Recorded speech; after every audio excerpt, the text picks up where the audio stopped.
அனகாபுத்தூர்ல இருக்கக்கூடிய அங்க நடந்துகிட்டு இருக்கக்கூடிய பிரச்சனையை பத்தி அங்க நிறைய விஷயங்கள் பேசினாங்க. அங்க இருக்கக்கூடிய மக்களுடைய குமுறல் வந்து நம்ம பார்க்க முடிஞ்சது. அங்க உள்ள மக்கள் வந்து 60 ஆண்டுகளாக அங்க வாழ்ந்துட்டு இருக்காங்க. சென்னையை விட்டு வெளியில தள்ளுறாங்க தம்பி. இது வந்து கூவம் நதிக்கரை. இந்த கரையில வந்து ஏழைகள், பிற்படுத்தப்பட்டவர்கள், அது அரசாங்கத்தால் ஒதுக்கப்படுபவர்கள், இந்த பக்கம் கோடீஸ்வரர்கள். எதுக்கு நான் என்ன சொல்றேன், எதுக்கு இடிக்கிறீங்க? நீ மாற்று இடம் தர்றீங்கல்ல, தொகை தர்றீங்கல்ல, அப்ப வந்து அவங்க சரின்னு ஒத்துக்கிட்டாங்களா? திராவிட மாடல் என்றாலே அந்த திருட்டு உருட்டு சுருட்டு எல்லாமே இருக்கும். உட்காந்து உயிரோட உட்காந்துருக்காங்க, சட்டி பானையை வரைக்கும் அடிச்சு கொட்டுறான். முத்துராமலிங்க தேவர்லாம் எவ்வளோ சொத்தே கொடுத்துட்டு போனார். இப்போ ஸ்டாலினுக்கு என்ன நடந்துச்சுன்னு போய் கேளுங்க. அப்படியா? அனகாபுத்தூரா எங்க இருக்கு? அடிச்சாங்களா? எப்போ? வண்டியா கேட்பாரு.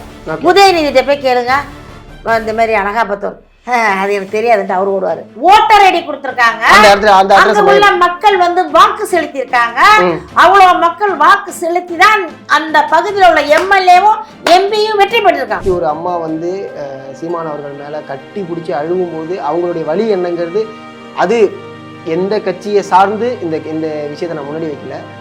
ஒரு பொது மனிதனா அந்த இடத்துல எனக்கு கஷ்டம் தான் ஏற்படும். அப்படிதான் இருந்துச்சு.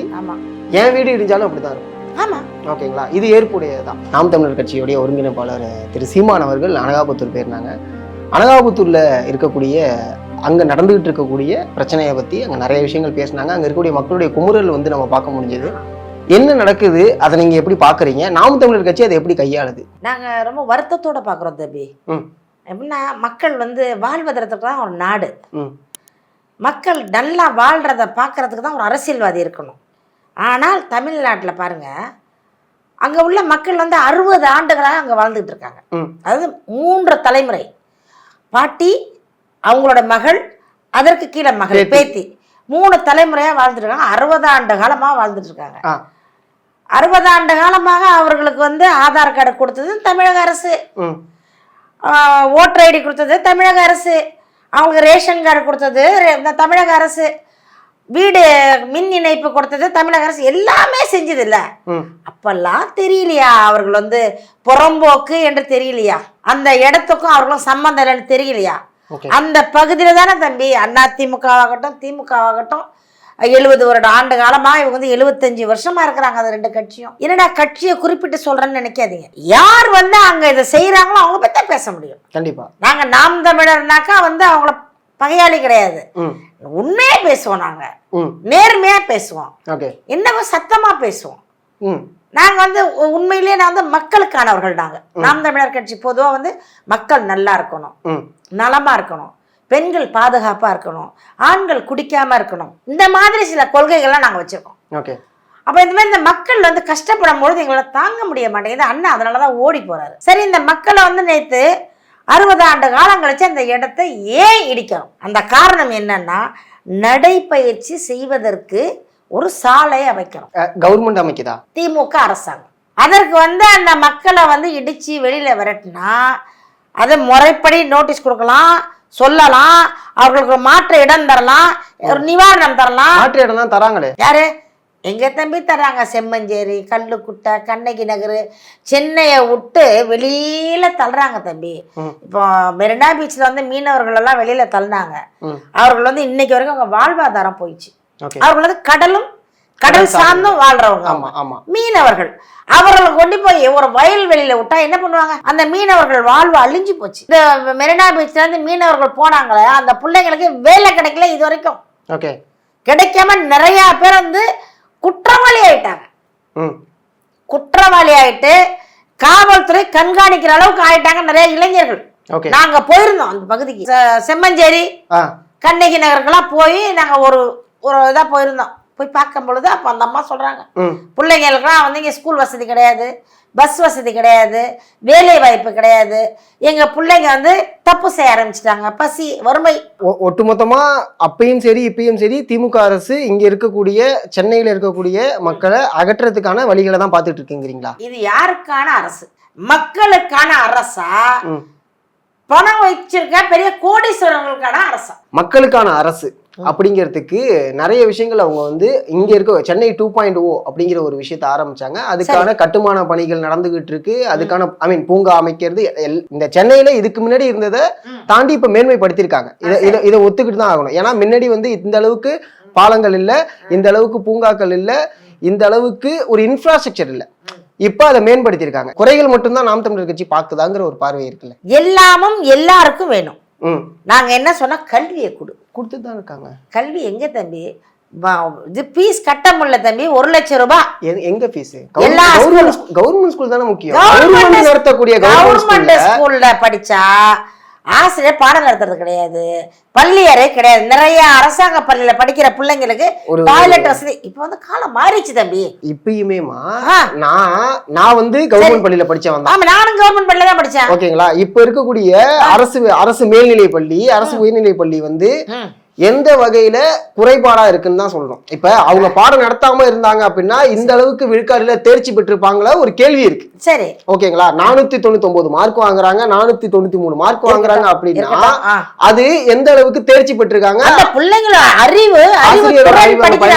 கவர்மெண்ட் ஆசிரியர் அங்க அறிவு பயன்படுத்தவே இல்லையா? கவர்மெண்ட் ஸ்கூல் எப்படி தம்பி? எல்லாருக்கும் அது பிடிக்காது தம்பி. அது வந்து எல்லாருக்கும் பிடிக்காதுங்கிறது. இப்ப சுத்தம் பத்தாது தம்பி. நாங்கெல்லாம் அரசாங்க பள்ளியில தான் படிச்சோம். அப்ப இருந்த நிலை வேறு. இப்ப நீங்க அரசாங்கம் உடைஞ்ச கட்டடம் ஓடு தொங்கிக்கிட்டு இருக்கு. வெளியில இருக்க சூரியன் வந்து உள்ள வர்றாரு, மேல இருக்கிற சூரியன் வந்து நம்ம கல்வி அறைக்குள்ள வர்றாரு. கழிப்பிடம் சரி கிடையாது, ஒரு தண்ணீர் சுத்தம் கிடையாது, பைப்பு கிடையாது. பாத்திரம் போய் நீங்க சொல்றீங்கல்ல சூரியன் உள்ள வருது. இது முன்னாடி நம்ம வந்து பள்ளிக்கூடங்கள் கூரை அமைப்புல இருக்கும் போது இந்த விஷயங்கள்லாம் நடந்துச்சு எல்லாம். இப்ப அப்படி இல்ல. நான் பார்த்த பள்ளிக்கூடங்கள் இருக்குல்ல, இப்ப நீங்க பொதுவெளியில வைக்கும் போது பொதுவா இருக்கக்கூடிய அரசு பள்ளி அனைத்துமே சொல்லக்கூடிய ஒரு வகையில அப்ப நான் பார்க்கக்கூடிய அரசு பள்ளிகள் வந்து எப்படி நல்லா இருக்கு அப்படிங்கிற ஒரு கேள்வி இருக்கு. அனகாபுத்தூர் இஷ்யூல இத்தனை வருஷம் 60 ஆண்டு காலங்களா இல்லாம இப்ப இந்த ஆட்சியில மட்டும், ஏன்னா இதுக்கு முன்னாடியும் திமுக ஆட்சி அமைச்சிருக்கு. அப்ப நடைபாதை அமைக்காத ஆட்சி இப்ப நடைபாதை அமைக்கிறதுக்கு என்ன காரணம் நினைக்கிறீங்க? நடுப்புற கூவம் ஆறு, இது வந்து கூவம் நதிக்கரை. இந்த கரையில வந்து ஏழைகள் பிற்படுத்தப்பட்டவர்கள், அது அரசாங்கத்தால் ஒதுக்கப்படுபவர்கள். இந்த பக்கம் கோடீஸ்வரர்கள். ஏழை மக்களை அப்புறப்படுத்த வேண்டிய அவசியம் என்ன? அவ்வளவுதான் எங்களோட கேள்வி. சேகர் பாபு அறநிலைத்துறை அமைச்சர் வந்ததுல இருந்து அவரோட வேலை வந்து கோயில் இடிக்கிறது, கடையை இடிக்கிறது, வீட்டு. இதுதானே அரசாங்கம். கோயிலை புதுப்பிக்கவே இல்லையா? கோயிலை புதுப்பிச்சு 9 கோயில். நான் என்ன சொல்றேன்னா தம்பி, உங்களுக்கு வந்து ஒரு வேளை சாப்பாடு போட்டு பக்கத்துல 3 வயிற்று அடிக்கக்கூடாது தம்பி. நீங்க வந்து ஒரு மாணவன் வந்து படிக்க கல்வி இல்லைன்றக்கான்னு வச்சுக்கலாம், அவனுக்கு என்னால முடிஞ்ச உதவியை செய்யணும். அதை விட்டு நீ படிக்காத போ, நீ போய் கஞ்சாவி, நீ சாராவின்னு சொன்னா நான் மனுஷன் கிடையாது. நீங்க செய்யுங்க. என்ன பண்ணோம்? ஒரு தொகை கொடுத்துருக்கணும், இல்ல மாற்று இடம் கொடுத்துருக்கணும். மாற்று இடம் அவங்க தராங்களா மேம்? எப்ப தர்றாங்க? அப்ப ஏன் நான் கதறாங்க அப்படி? எதுக்கு? நான் என்ன சொல்றேன், எதுக்கு இடிக்கிறீங்க?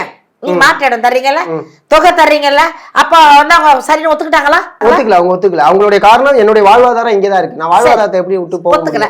அப்ப எப்படி வீட்டை எப்படி இடிக்க முடியும்? நடைபாதை அமைக்கிறதுக்கு நீங்க சொல்றீங்க, அங்க இருக்கக்கூடிய மக்கள் ஒரு கார்ப்பரேட் நிறுவனம் அங்க கட்டுமான பணிகளை ஆரம்பிக்க போறாங்க, அங்க ஒரு மிகப்பெரிய அபார்ட்மெண்ட் வரப்போகுது அப்படிங்கிற மாதிரியான ஒரு கேள்வி எழும்புது. அது எந்த வகையில நீங்க பாக்குறீங்க? எனக்கு இங்க உங்களுடைய தரப்புல இருந்து நடைபாதை திராவிட மாடல் என்றாலே கார்ப்பரேட் கம்பெனி தான்.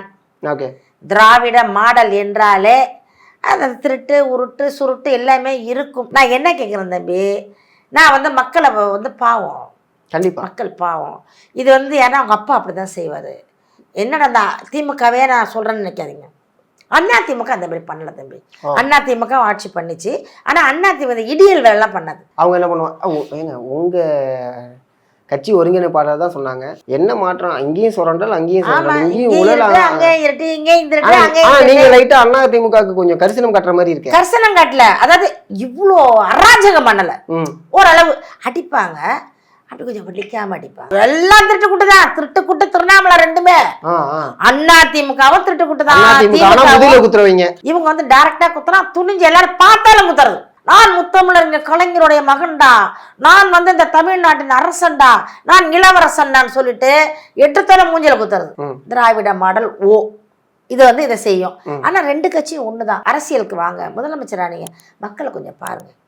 நம்ம நாட்டுல நிறைய பிரச்சனைகள் இருக்கு, நிறைய பிரச்சனைகள் இருக்கு தம்பி. இதை நாம் தமிழ் நிறைய நான் பேசிட்டேன். பேசி பேசி பேசி பேசி அவங்க காதெல்லாம் செவிடா இருக்கு. சாராய கடை நிறைய ஆயிடுச்சு, கஞ்சா நிறைய ஆயிடுச்சு, கற்பழிப்பு நிறைய ஆயிடுச்சு.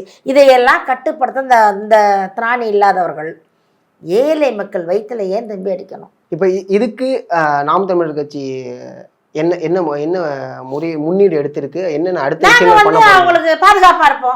போராட்டம் நடத்த போறீங்க? போராட்டம் நடத்துறது இல்ல, அதாவது அவங்க செய்யறது தவறுன்னு சுட்டி காட்டுறோம். அவங்க எல்லாம் தம்பி மாளிகையில் இருக்காங்க தம்பி. அந்த திமுகவை சேர்ந்தவர்கள் வந்து இப்போ ஸ்டாலினுக்கு என்ன நடந்துச்சுன்னு போய் கேளுங்க. அப்படியா? அனகாபுத்தூரா எங்க இருக்கு, இடிச்சாங்களா, எப்போ, வண்டியா கேட்பாரு. உதயநிதிட்ட போய் கேளுங்க, இந்த மாதிரி அனகாபுத்தூர் அது எனக்கு தெரியாதுன்ட்டு அவர் ஓடுவாரு. கனிமொழிகிட்ட கேளுங்க, என்னடா திமுகவே சொல்றேன்னு நினைக்காதீங்க, ஆளும் கட்சி அவர்கள் தானே நேற்று போய் இடிச்சாங்க. இடியலரசா மாறி போச்சு தம்பி. எல்லா இடத்துலையும் இடிக்கிறாங்க.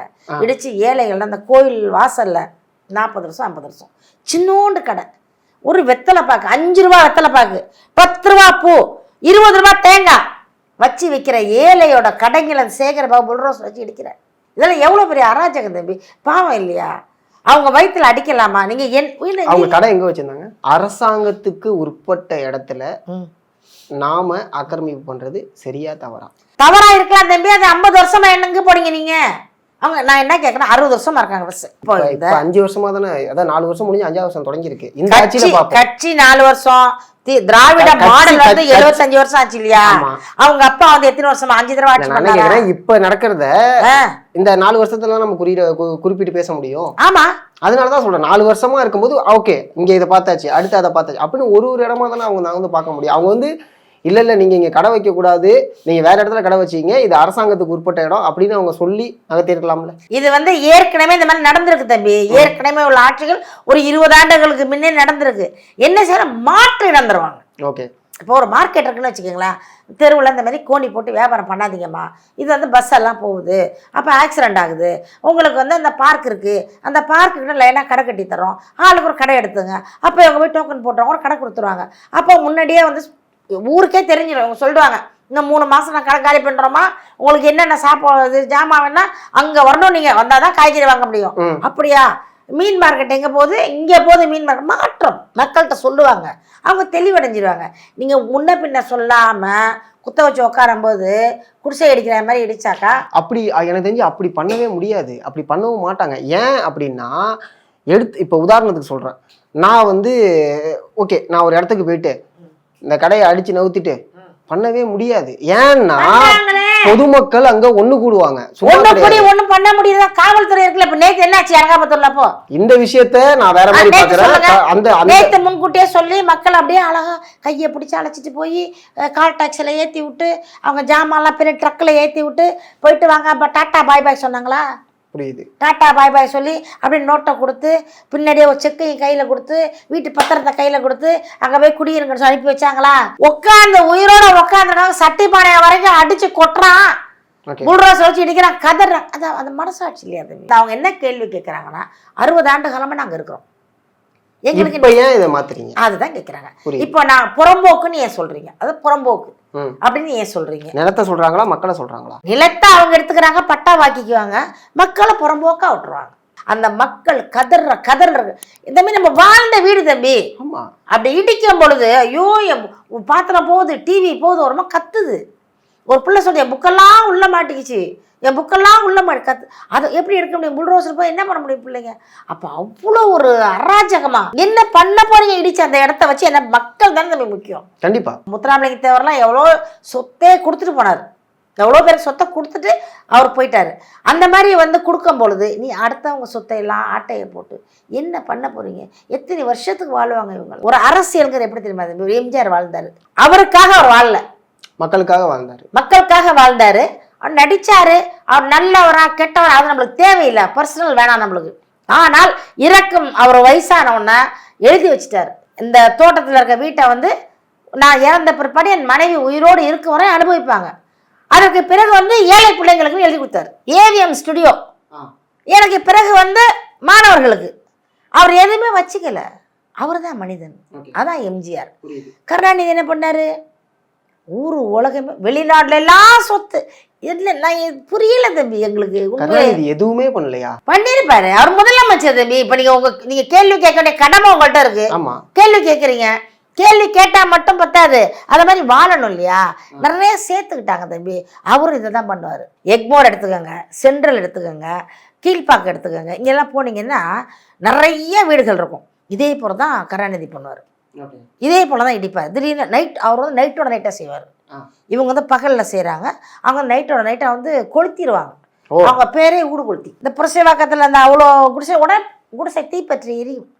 உடனே கட்சி வருவாங்க, கட்சிக்காரவங்க கரவேட்டியோடு வருவாங்க, ஆறுதல் சொல்லுவாங்க, கவலைப்படாதீங்க, என்னப்பா வேணும், சாப்பாடு வேணும். தெரியாது மக்கள்.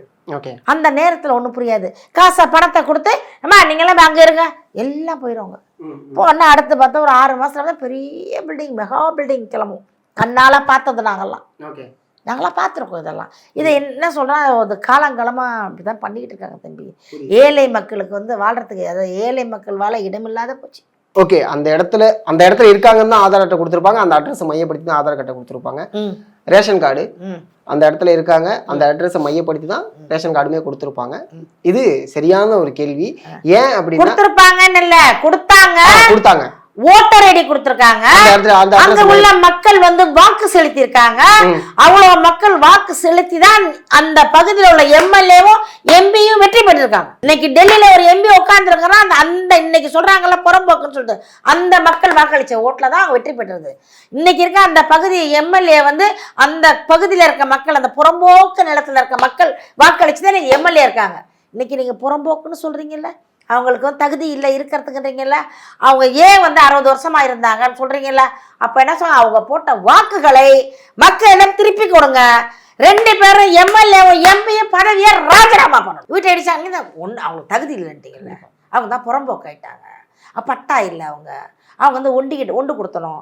எந்த தகுதி மேலே வீட்டை இடிக்கும் பொழுது இப்போ நீங்கள் வாங்கின வாக்குகளை திருப்பி கொடுத்துருங்க. இன்னும் 1 வருஷம் தான் இருக்குது, பரவாயில்ல, 1 வருஷம் இருந்தாலும் பரவாயில்ல, ராஜினாமா பண்ண சொல்லுங்கள். பண்ணிட்டா நாங்கள் விட்டுருவோம். ஆனால் வந்து மக்களை வந்து அவ்வளோ சீக்கிரமாக வந்து அடித்து வரட்ட முடியாது தம்பி. இது பெரிய பாவம் தம்பி. அது இல்லை, அது ஏற்புடையது தான். ஏன்னா அங்கே ஒவ்வொருத்தவங்க கதறக்கூடிய கதறலையும் குமுறலையும் நம்ம பார்த்துக்கிட்டு தான் இருக்கோம். ஒரு அம்மா வந்து சீமான் அவர்கள் மேலே கட்டி பிடிச்சி அழுவும் போது அவங்களுடைய வலி என்னங்கிறது, அது எந்த கட்சியை சார்ந்து இந்த விஷயத்தை நான் முன்னாடி வைக்கல. ஒரு பொது மனிதனா அந்த இடத்துல எனக்கு கஷ்டம் தான் ஏற்படும். அப்படிதான் இருந்துச்சு. என் வீடு இடிஞ்சாலும் அப்படிதான் இருக்கும். ஓகேங்களா? இது ஏற்புடையதுதான்.